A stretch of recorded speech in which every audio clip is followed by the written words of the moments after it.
sampai keluar kata-katanya, aku tidak pernah minta Umi lahirkan. Wah, aku tidak pernah minta Umi lahirkan. Artinya disalahkan Umi, kenapa kau lahirkan aku? Aku nggak pernah minta dilahirkan. Cocoknya maknya menjawab, aku pun tak pernah minta ke Tuhan kau ditaruh di sini. Gak pernah aku minta itu, Allah yang menaruh. Karena Allah yang menaruh, ya jaga. Hendaknya cocok hari itu begitu kau ditaruh, digonyah, ditaruh apa namanya itu, tape, nah, makan tape tiap hari 4 kilo biar kau rasakan kepanasan, kan begitu. Kalau diturutkan marahnya omak kan, tapi omak hanya diam menangis, anak yang tega.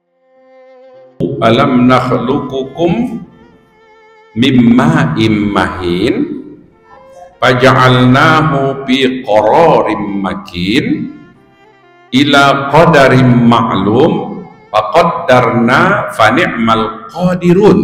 Kata Allah, kalau kamu tidak percaya, kalau kamu tidak yakin, bukankah kami telah menciptakan kamu dari air yang hina, atau bahasa kita mohon maaf dari air mani.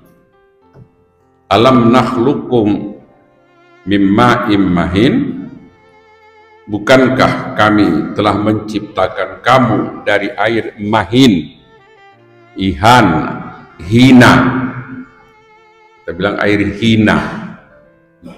Jadi kalau mohon maaf tepegan dia jijik juga Wak, kata lengket di kain, mohon maaf baru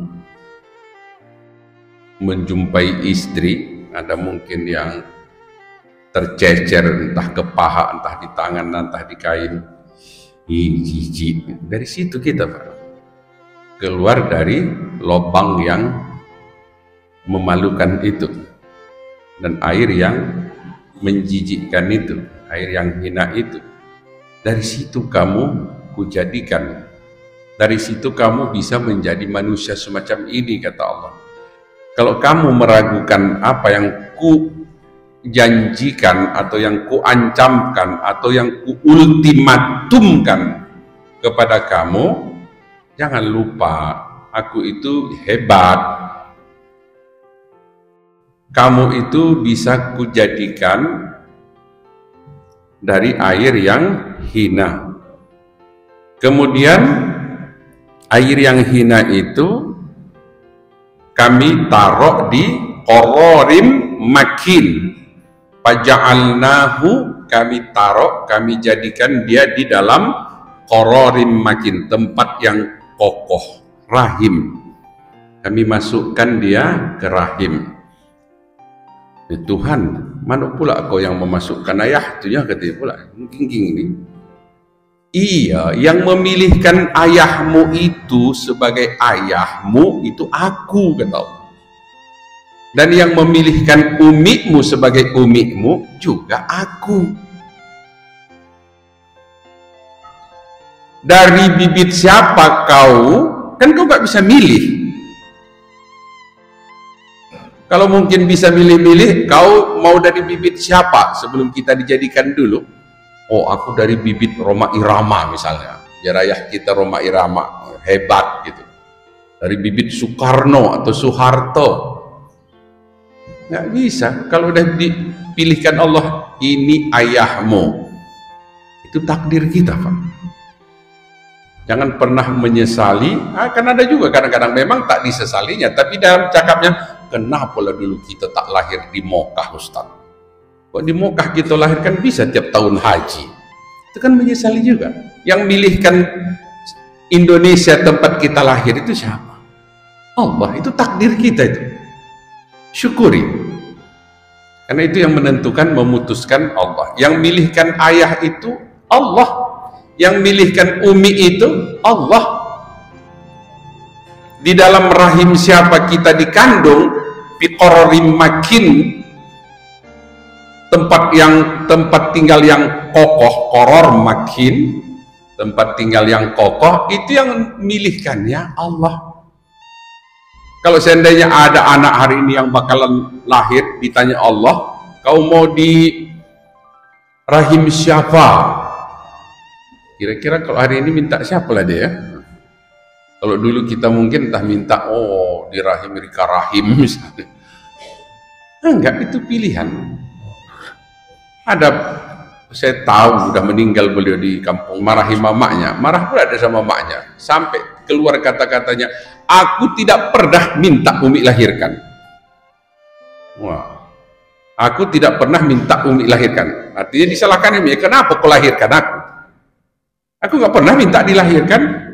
Cocoknya maknya menjawab, aku pun tak pernah minta ke Tuhan kau ditaruh di sini. Tak pernah aku minta itu, Allah yang menaruh. Karena Allah yang menaruh, ya jaga.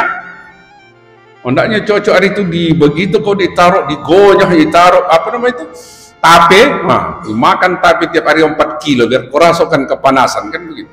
Kalau diturutkan marahnya omak kan, tapi omak hanya diam menangis.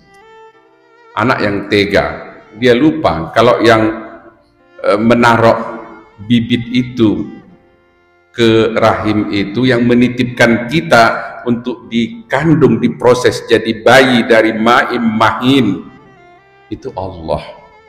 Berarti kan sama dengan memprotes Allah itu. Faja'alnahu biqararin makin ila qadarin maklum, sampai waktu yang tertentu, ada masanya, ada prosesnya. Ada seorang ilmuwan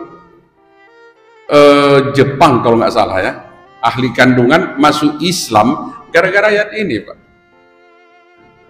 tentang proses bayi di dalam rahim, tapi dia mengawasinya dari luar dengan alat USG, ultrasonografi.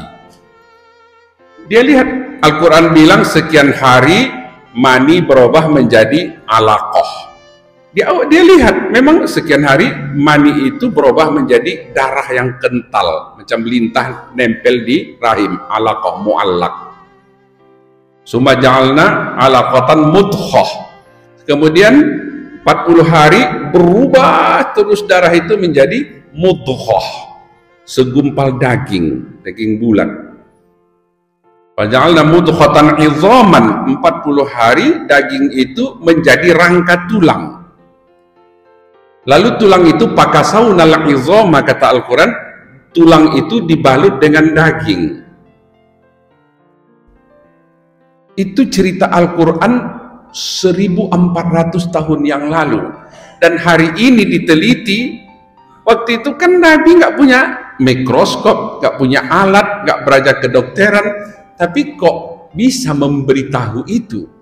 Berarti itu bukan dari otak Nabi, tapi dari Allah. Berarti Al-Quran itu benar dari Allah, nggak mungkin dari Muhammad. Beriman dia Pak. Itu tingkat akhir itu ya. Kalau belajar Al-Quran kan, khairukum man ta'allamal Qur'ana wa 'allamah. Sebaik-baik kamu yang belajar Al-Quran dan mengajarkan. Kalau kita masih belajar membaca Pak. Kalau dia bukan lagi membaca, bukan lagi memahami, sudah meriset gitu. Nah, itu udah tinggi tuh. Udah sampai meriset, sampai sudah menyimpulkan, dan dia beriman berdasarkan ilmu yang dia riset itu. Iman itu kuat itu Pak. Kalau macam iman kita kan karena ayah kita yang beriman ya kan. Kalau mungkin dulu ayah kita tak beriman, tak beriman juga aja kita. Kalau dia macam begitu, nah itu dia melawan keluarga, dia melawan agama, dia melawan doktrin. Makanya kenapa biasanya orang-orang yang menemukan Islam dengan baik itu kuat-kuat imannya? Karena dia menungkah, mendaki Pak. Kalau kita kan menurun, Islam kita Islam keturunan, yang menurun tak kuat, mendaki dia kuat. Dia harus melawan macam Yahya Waloni kan, kepala pendeta, kepala gereja. Dia harus melawan kan, dia harus mendaki, kuat ya. Si Felix Siwai kan, kuat-kuat orang itu. Si Sapi Antonio, pakar ekonomi, apalagi Irene Handono gitu kan. Kalau yang masuk Islam karena tidak kawin tuh, macam-macam kita juga gitu bahkan. Bukan karena berpikir, bukan karena ilmu, bukan karena menemukan kebenaran dengan ilmu.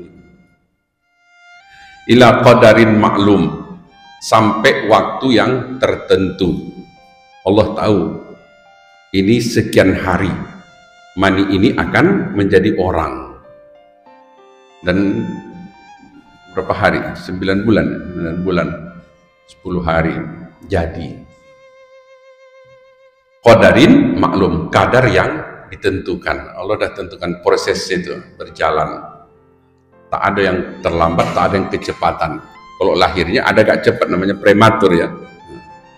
Kalau kelambatan lahirnya itu proses mungkin ada hambatan, bukan berarti Allah terlambat tidak. Karena proses melahirkannya harusnya operasi sesar, kata bidannya ini bisa ini normal. Wah, 2 hari tak lahir-lahir, akhirnya operasi juga kan. Atau pola hidup si emak yang harusnya sehat, benar, tapi tak benar.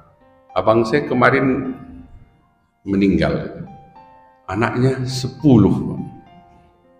tak ada yang operasi gitu. Sekarang anak pertama operasi, anak kedua operasi. Kenapa bisa begitu gitu? Dulu ayah-ayah kita macam kami 9, 12, nggak ada, jarang sekali. Bidannya pun waijah SD pun tak tamat. Saya lahir waijah, nggak tamat SD Pak. Bidan kampung, kusuk-kusuknya aja omaknya begitu. Omak saya lahir normal, nggak operasi-operasi ya. Tapi bukan berarti ila qadarin maklum di situ Allah salah waktu, tidak. Kalau waktu yang ditentukan Allah itu pasti berjalan sesuai dengan waktu itu.